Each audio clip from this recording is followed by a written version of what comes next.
¿Qué quiere decir amar al enemigo?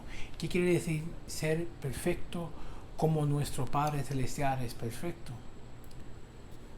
En la meditación de ayer no clarifiqué cuando dije que el Señor se contradecía y tenía que haber dicho al final que es una contradicción aparente. Cuando nuestro Señor dice que uno tiene que ofrecer la otra mejilla cuando es bofeteado, y entonces cuando nuestro Señor es bofeteado en su juicio, Él no ofrece la otra mejilla, sino que se confronta con el guardia que lo hace.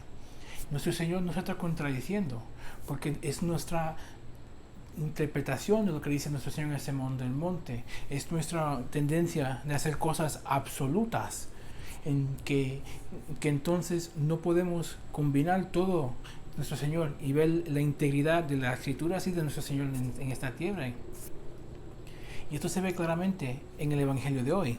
Nuestro Señor dice: habéis oído que se dijo, amarás a tu prójimo y aborrecerás a tu enemigo.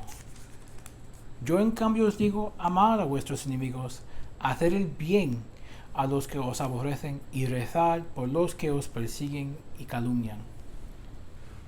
En ningún lugar en el Antiguo Testamento dice, aborrecerás o odiarás a tu enemigo. Ahora, sí hay unas frases muy fuertes y unos mandamientos particulares a los judíos, a un pueblo que es el pueblo de Amalek. Ahora, el pueblo de Amalek fue un enemigo antiquísimo de Israel, hasta en el mismo Éxodo es un enemigo. En el Deuteronomio oímos esto: por eso, cuando el Señor tu Dios te libre definitivamente de todos los enemigos que están en tu alrededor, en la tierra que Él te dará en herencia, borrarás de todas partes el recuerdo de Amalek. No lo olvides. Bien interesante, hay que borrar el recuerdo, las personas y las cosas y los animales, todo. Pero ellos no pueden olvidar que el Señor lo ha liberado de Amalek y no pueden olvidar lo que Amalek le ha hecho a ellos. Ahora, este tipo de exterminación de un pueblo, que los mismos judíos se discutían si era un mandamiento a los judíos o si el mandamiento era no olvidarlo, pero está ese mandamiento ahí. Y entonces, con esto, y mirando al mandamiento que existe en Levítico, preciso de amar a tu prójimo, pues entonces lo absolutizaron los judíos en sus interpretaciones y pudieron llegar a decir, amarás a tu prójimo y odiarás a tu enemigo. Algo que el Señor nunca dice, que no aparece en el Antiguo Testamento y que se puede ver como un tipo de deducción o implicación, excepto que no es una inferencia lógica llegar de amarás a tu prójimo a odiarás a tu enemigo. No hay ninguna conexión lógica entre esas dos frases, pero nos parece que sí. Vivimos en un mundo caído, estamos sujetos a las consecuencias de la concupiscencia y entonces nuestro entendimiento y nuestra razón también tiene esa inclinación hacia el mal, hacia el error.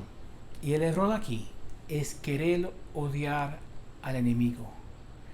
Y nuestro Señor, que está en el Sermón del Monte, dando cumplimiento a la ley, dándole su perfección, su plenitud, que está entonces ampliando la ley sin cambiarla, pero dándonos a nosotros una ley más amplia para que entonces nosotros podemos ser perfectos como nuestro Padre Celestial.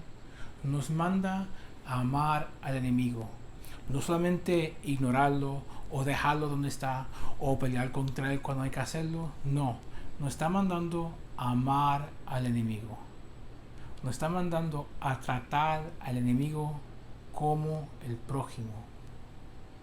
Y el prójimo lo entendían los judíos y todos los pueblos del mundo, lógicamente, como nuestros hermanos, nuestra familia, nuestros amigos y nuestro pueblo.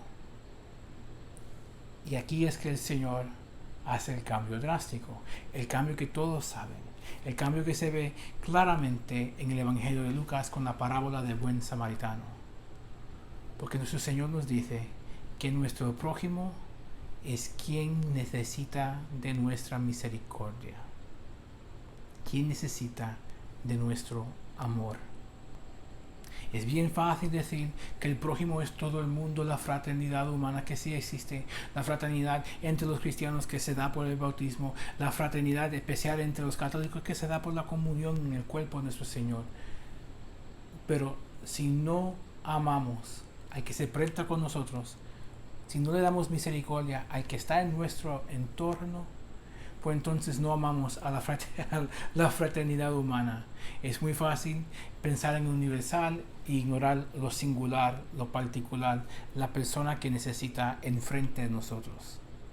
Nuestro prójimo es el que necesita de nuestra misericordia. Y cuando necesita nuestra misericordia, tenemos que hacer el bien del prójimo nuestro bien. Eso es el amor. Es querer el bien de la otra persona como nuestro bien. Y nos podemos preguntar entonces, ¿cómo podemos amar al enemigo y a la misma vez estar sedientes y hambrientos por la justicia? ¿Cómo entonces concuerdan el mandamiento de amar al enemigo y las bienaventuranzas de ser perseguido por la justicia y de buscar la justicia? Y aquí vemos entonces dónde entra misericordia, porque la misericordia es el encuentro del amor con la justicia, el reconocimiento de que hay un mal y hay un mal que corregir, y el reconocimiento que todos hemos pecado, que hasta el enemigo, como nosotros, como nuestro prójimo, necesita la ayuda del Señor, y que todos estamos en esta humanidad caída juntos. Y ahí entonces entra la misericordia. Es en la misericordia a todos, prójimo y enemigos, que nosotros podemos ser perfectos como nuestro Padre es perfecto.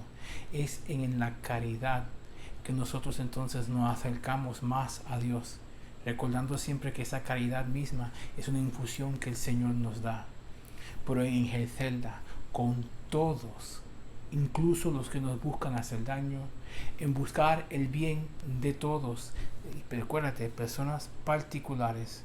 Entonces estamos siendo como nuestro Padre Celestial.